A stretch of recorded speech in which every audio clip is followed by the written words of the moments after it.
बच्चों, स्वागत है आप सबका मायू अकेडमी में। मैं महिमा आप लोगों को एमएसएन पढ़ा रही थी। जैसे कि आपने प्रीवियस क्लासेस में देखा होगा कि मैंने आप लोगों को लास्ट माइंड के कंपोनेंट्स पढ़ा रही थी, जिसमें मैंने आपको मेमोरी के बारे में भी बता चुकी हूँ। मैं आपको एक बार रिवीजन करा देती हूँ जल्दी से कि कौन कौन से कंपोनेंट्स मैंने आप लोगों को पढ़ाए थे। एक सेकेंड वेट कीजिए, मैं आपको बता देती हूँ। ठीक है, हमने माइंड के कंपोनेंट्स पढ़े थे, कुछ हमने साइकेट्रिक के बारे में कुछ टॉपिक पढ़ा था, बिहेवियर बताया था मैंने। ये सारी चीजें मैंने आप लोगों को बताई थी।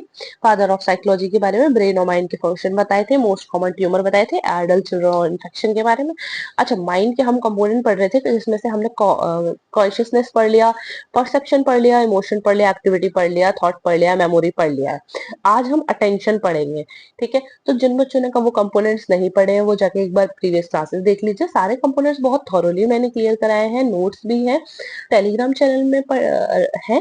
और टेलीग्राम चैनल को ज्वाइन करने के लिए डिस्क्रिप्शन बॉक्स में जाइए एंड देन लिंक पे क्लिक करके टेलीग्राम को ज्वाइन कीजिए पीडीएफ के लिए। ठीक है, तो आज हम लोग पढ़ेंगे अटेंशन के बारे में। देख लीजिए।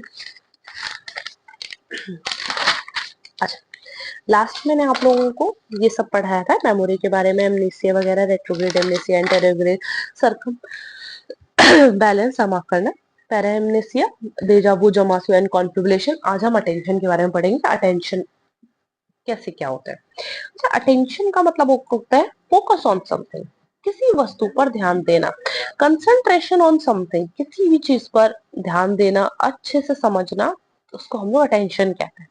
अच्छा, इसमें इतनी कॉमन सी बात होती है और इसके डिसऑर्डर भी बहुत सिंपल से हैं। डिसऑर्डर की बात करो तो इसमें एक डिसऑर्डर है attention deficient hyper activity disorder, ADHD. इसको हम लोग हाइपर काइनेटिक सिंड्रोम भी कहते हैं। इस कंडीशन में क्या होता है, person is more active in impulse but lack of attention. मतलब कोई आदमी है, वो एक्टिव तो है, अटेंटिव है, बट काम उसे कुछ नहीं करना। जैसे कि क्लास अटेंडेंस लेते हैं ना, तो बच्चा जो होता है बातें में लगा रहता है, जो और अटेंटिव, एकदम क्लास अटेंशन होता है ना, जो वैसे बातें चीतें करते रहेंगे बच्चे। लेकिन जैसे ही अटेंडेंस के बारे में बात आएगी तो तुरंत ही यार मेरा नाम तो नहीं भूल गया, मेरा नाम तो नहीं भूल गया, उस टाइप का रहता है। दूसरा आता है ड्रग ऑफ चॉइस। क्या रहती है एडीएचडी की? मिथाइल फेनिडेट इसकी ड्रग ऑफ चॉइस है। अच्छा, एक और होता है इनसाइड जजमेंट। इनसाइड जजमेंट में क्या होता है, जैसे दो तरीके से होता है। Awareness about self mental status, इसमें क्या होता है ना, खुद से हमें ज- खुद का मेंटल स्टेटस चेक करना होता है। और डिसीजन मेकिंग की पावर होनी चाहिए। जैसे कि साइकोटिक और न्यूरोटिक। अच्छा, साइकोटिक मतलब मेंटल पेशेंट होता है, न्यूरोटिक मतलब नॉर्मल होता है। साइकोटिक में क्या होता है, इनसाइट उसकी अपसेंट रहती है और न्यूरोटिक में इनसाइट प्रेजेंट होती है। साइकोटिक में मेंटली इल पेशेंट्स को रखा जाता है, न्यूरोटिक में मेंटली इल पेशेंट्स को नहीं रखा जाता, वो नॉर्मल होते हैं। ठीक है। अच्छा, मैं आपको समझाने की कोशिश करती हूँ। जैसे कि साइकोटिक में पुअर जजमेंट रहता है, मतलब अच्छे से वो जज नहीं कर पाएगा किसी चीज को कि क्या से क्या करना है। बट न्यूरोटिक में अच्छा जजमेंट कर लेगा, ठीक से समझ लेगा क्या करना है। जैसे कि अगर हम साइकोटिक पेशेंट से कहेंगे कि आग लगने पर आप क्या करेंगे, तो साइकोटिक पेशेंट होगा, वो बोलेगा हम तो पेट्रोल डाल देंगे। बट न्यूरोटिक पेशेंट इतना कैपेबल और समझदार है, वो ये बोलेगा कि हम तो पानी डालेंगे। तो ये एक तरीके के डिसऑर्डर रहते हैं। अब थॉट और थिंकिंग का बात करते हैं। अब इसमें है जनरेशन ऑफ आइडिया, विचारों का उत्पन्न होना।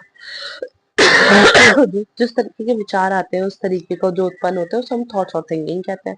अच्छा, थिंकिंग डिवाइडेड है, formation, progression and content conclusion. मतलब कोई भी चीज आप सोचोगे तो उसको फॉर्म कर रहे हो, यानी कि इनिशिएशन ऑफ न्यू आइडिया। कोई चीज सोची आपने, उसी को हम बोल रहे हैं इनिशिएशन ऑफ न्यू आइडिया। जैसे कि कोई आपको ड्राइंग बनानी है, मैं आपको बोलूं कि आपको कोई ड्रॉ करना है कार्टून का करेक्टर, तो आपको वो चीज पता होगी। जैसे मेरे को कोई बोले अगर आपको कोई कार्टून करेक्टर ड्रॉ करना है, तो हम लोगों के दिमाग में मोस्ट कॉमन याद आएगा, जो 90s के बच्चे हैं, अर्ली 20s के बच्चे हैं, उन्हें याद आएगा कि यार डोरीमोन बना ले, क्योंकि सब लोगों ने मोस्ट कॉमनली वही बनाया हुआ होता है। तो मतलब वो आइडिया हमारे दिमाग में आया ना।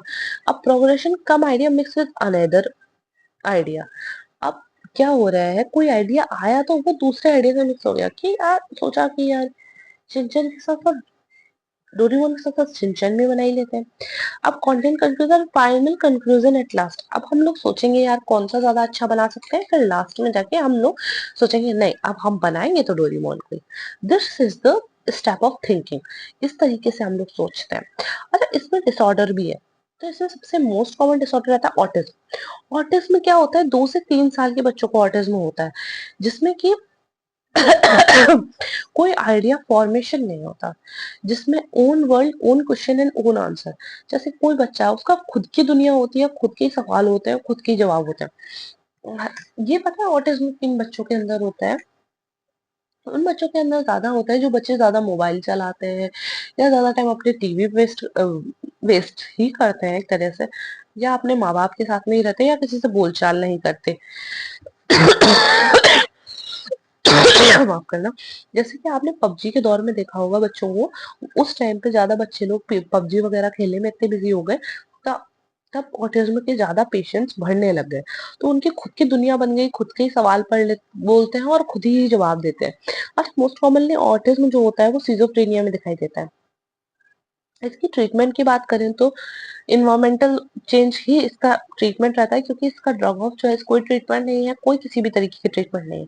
ऑटिज्म डे याद रख लीजिए, ऑटिज्म डे 2 अप्रैल को मनाया जाता है, यानी कि 2 अप्रैल। अच्छा, अब बात करते हैं प्रोग्रेशन लेवल। प्रोग्रेशन लेवल्स क्या होते हैं? Association of loosening, no relation between two ideas. अच्छा, इसमें क्या होता है ना,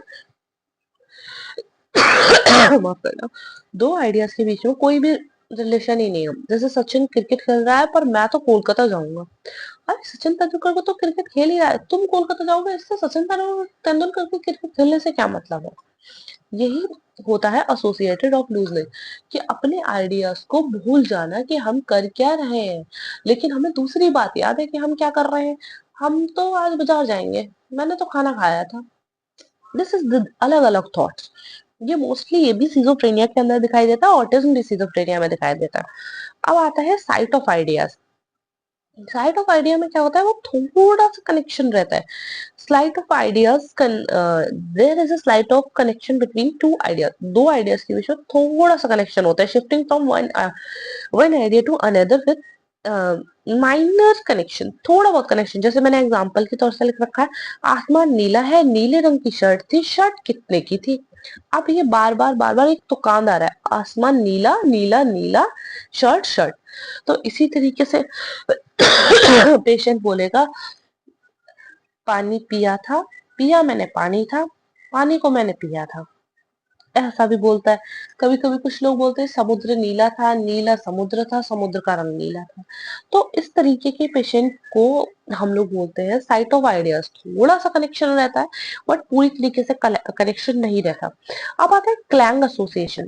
क्लैंग एसोसिएशन में क्या होता है, सेम वर्ड यूज है। जैसे कि एक same word, cat pat lat, मतलब एक तरीके से राइमिंग हो रही है।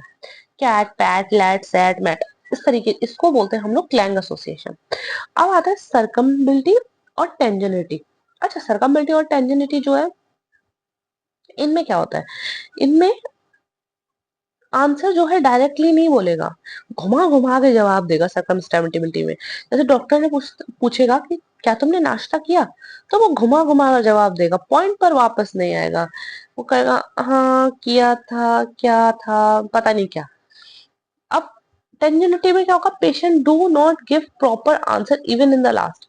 डॉक्टर ने फिर पूछा क्या तुमने नाश्ता किया, अब वो लास्ट तक भी जवाब में नहीं आएगा, वो बोलेगा ही नहीं कि नाश्ता उसने किया था या नहीं किया था। अब जैसे इसमें मैं आपको एग्जांपल से समझाती हूँ कि होता क्या है टेंजेनिटी में। डॉक्टर ने बोला नाश्ता किया, मैं तो आगरा गया था, मैं दिल्ली गया था, मैं नोएडा गया था, मैंने देखो शर्ट पहनी हुई है, देखो आपको कैसे लगी। क्योंकि वो नाश्ते के बारे में बात नहीं कर रहा, बाकी वो सब चीज के बारे में बात करेगा नाश्ते को छोड़ के। और सर्कमस्टेबिलिटी में क्या होता है, नाश्ते के बारे में बात करेगा वो, पर बहुत आराम से, नीले रंग की शर्ट थी, मैंने आसमान को देखा था, मैंने आसमान को देखा था, रसोइया ने खाना बनाया था, नाश्ता मुझे मिला था, मैंने नाश्ता खाया था। तो घुमा-घुमा के जवाब देना ही इसे सर्कमस्टेबिलिटी कहते हैं। तो आज हम लोगों ने इतना ही पढ़ेंगे।